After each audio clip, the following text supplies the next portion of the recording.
Okay, let's begin letter writing in the sense of short story. So अगर आप overall writing distributions पे देख रहे हो तो लेटर्स आपका सिर्फ और सिर्फ कितने मार्क्स का है? 5 मार्क्स का, जबकि पहले तो आपके 10 मार्क्स के भी डिस्ट्रीब्यूशंस इस पे होते थे और कभी कभार हम लोगों ने 15-20 मार्क्स तक भी लेटर्स को फेस किया है। तो बताओ मुझे, टाइप्स ऑफ लेटर्स का टाइम नहीं है, शॉर्ट में डिस्कस करते हैं। सबसे पहले मुझे बताओ लेटर टू द एडिटर, इसको देख लें पहले।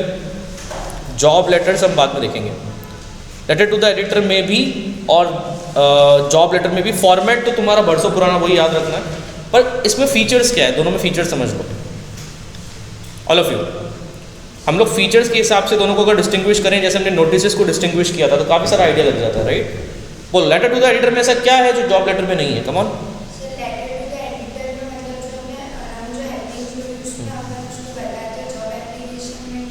अप्लाई करते हैं, correct, application for the job है इसलिए। तो क्या एक तरह से जॉब लेटर में यू आर सेलिंग योरसेल्फ, खुद को बेचना है। लेटर टू द एडिटर में कॉज को बेचना है, किसको बेचना है? कॉज को। तो you are selling, not selling, in fact you are highlighting, क्या बोला मैंने? You are highlighting some social cause. Now it can be a social और a personal cause on the cause of society, तो मोस्टली वो social cause he होते हैं। Highlighting some social cause समझते हो ना, कोई ऐसा रीज़न, कोई ऐसा इशू, उसको इशू भी कह सकता हूँ मैं, जिसको तुम हाईलाइट करना चाहते हैं। लेकिन जॉब लेटर में ऐसा नहीं है। जॉब लेटर में you are selling yourself, that's it. आपको खुद को सेल करवाना है, सेलेक्ट करवाना है, तो ऑब्वियसली खुद की तारीफ तो तुमको खुद से मुंह मियाँ मिट्ठू करनी पड़ेगी। इसको कहते हैं ब्लोइंग वन्स ओन ट्रम्पेट, खुद का नगाड़ा खुद ही बजाना पड़ेगा। अब कोई और नहीं आएगा तुमको बोलने के लिए तुम बहुत अच्छे लग रहे हो, हाँ, आपको बोलना पड़ेगा कि देखो आज मैं अच्छा लग रहा हूँ, वो वाली चीज़ है। तो चलो स्टार्ट करते हैं। लेटर टू द एडिटर में क्या फॉर्मेट और जॉब लेटर का फॉर्मेट ऑलमोस्ट सेम है, राइट। वही सेंडर्स एड्रेस है ना, वही डेट, वही रिसीवर्स एड्रेस। एड्रेस चुराओगे या तो क्वेश्चन से या फिर खुद से, पहली चॉइस किससे? क्वेश्चन से।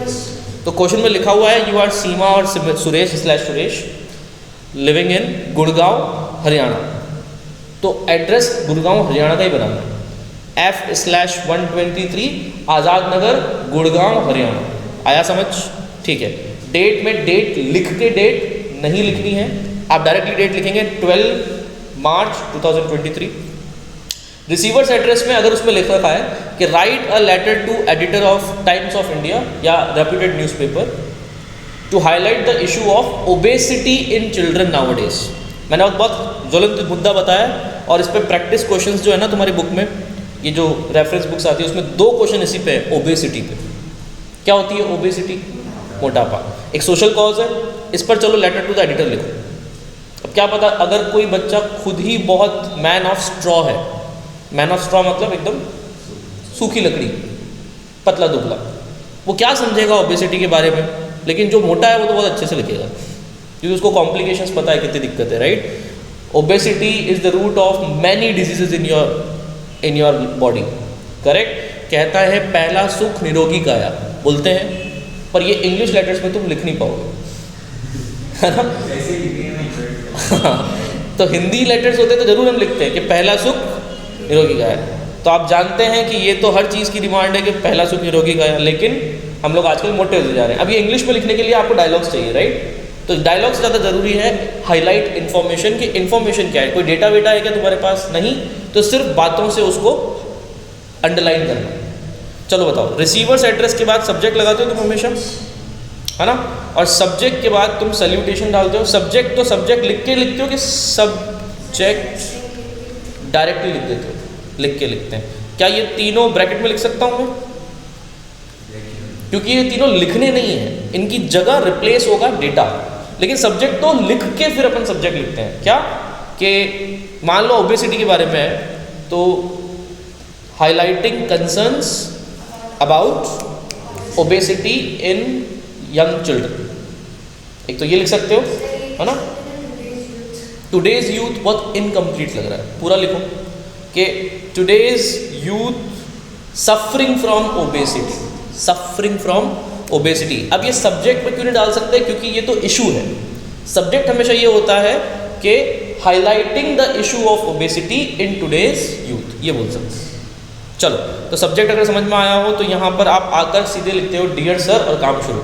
एक टाइम था जब सिर्फ रेप्यूटेड सर या रिस्पेक्टेड सर ही लिखते थे, आजकल डियर चलता है हर जगह, क्योंकि न्यू फॉर्मेट्स थोड़े से फ्लेक्सिबल हो गए हैं। तुमको नाम पता है अगर बंदे का कि तुम किसको लिख रहे हो, you are writing to Brijesh Pathak, Brijesh नाम से कैसा लग रहा है सर, तो तुमने लिख दिया डियर सर। पर तुमको सिर्फ इतना लगा write a letter to the editor of Times of India, क्या फीमेल नहीं हो सकती? तो तब हम लिखते हैं डियर सर स्लैश मैम, कोई दिक्कत नहीं। हाँ, वो बात सही है कि थोड़े से एटिकेट्स होते हैं कि मैम भी पहले लगाओ, लेडीज़ फर्स्ट, है ना, पर कोई बात नहीं, हमने लिख दिया डियर सर स्लैश मैम। अब मुझे बताओ, यहाँ से तुम्हारा कंटेंट शुरू होता है 3 पैराग्राफ का। कितने पैराग्राफ का? 3, 1 2 3, और लास्ट में योर्स ट्रूली लिखने की जगह या योर्स फेथफुली लिखने की जगह क्या तुम एडिटर को पर्सनली जानते हो? नहीं।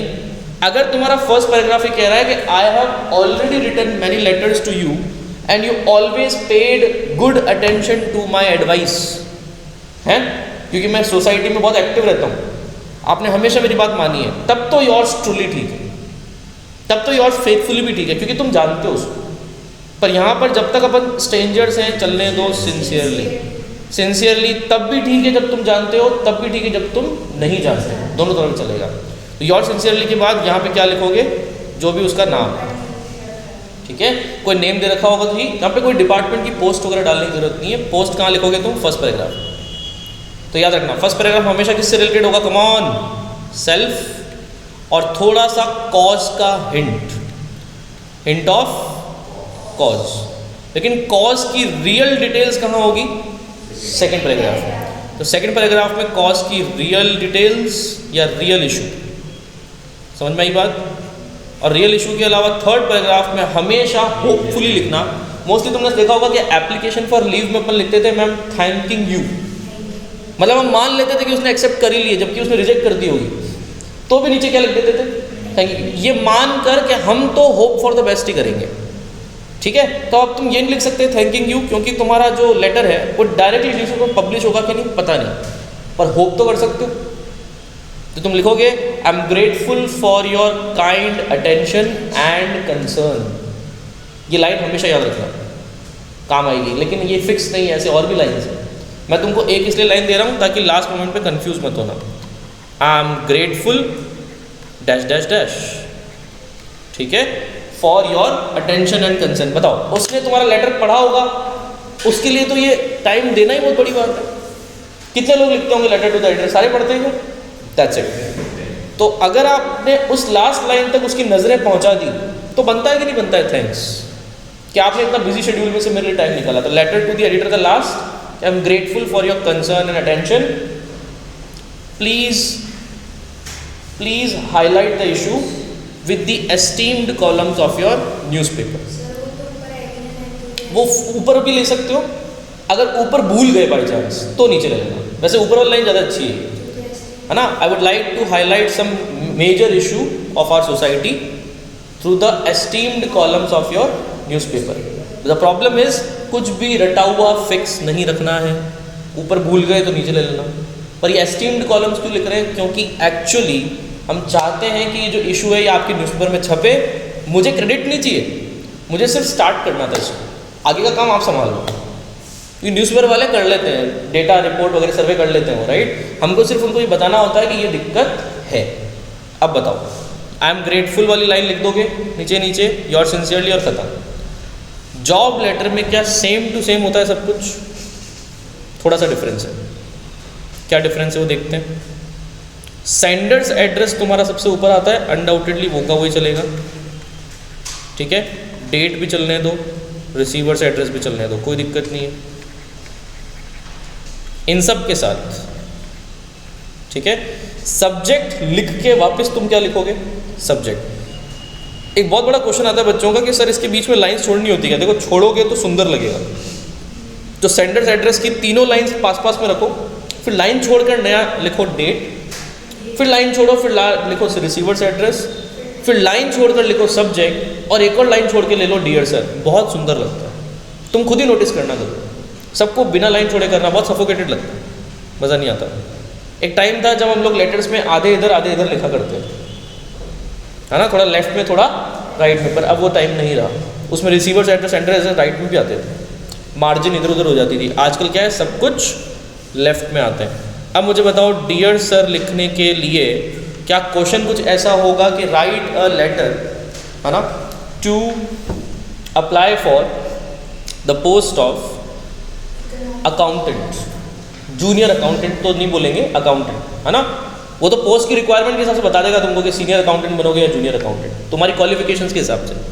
तो you are applying for the post of accountant at a CA firm, very good. तो सीए फर्म में जब तुम पोस्ट ऑफ अकाउंटिंग के लिए अप्लाई कर रहे हो, सामने वाले का नाम थोड़ी ना पता है, सीए फर्म लिखा उसने तो तुम क्या करोगे, वापस वो की वही चीज़। अब डियर मैम और डियर सर दोनों में से कोई एक चीज़ ले लो पहले, ठीक है, और सीधे आप जंप कर जाओगे कि भाई आपको बेचने से पहले उनकी तारीफ एक पैराग्राफ में तो बनती है। तो कहने का मतलब यहाँ पे 3 पैराग्राफ आएंगे, उसमें फर्स्ट पैराग्राफ में कभी भी सेल्फ के बारे में ज़्यादा मत डालना, क्योंकि सेल्फ पे तो तुम पूरा लेटर ही लिखने वाले हो। तो सेल्फ को तो मेन यहाँ बेचोगे ना आप, सेल्फ डिटेल्स, क्या उसमें क्वालिफिकेशंस, स्किल्स और एक्सपीरियंस तीनों हो सकते हैं? वापस बोलो, क्या क्या बोला मैंने?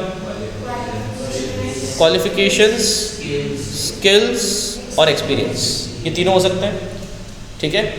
आपका जो फर्स्ट पैराग्राफ होगा उसमें आप सामने वाले की थोड़ी सी तारीफ कर देना, ठीक है। So praise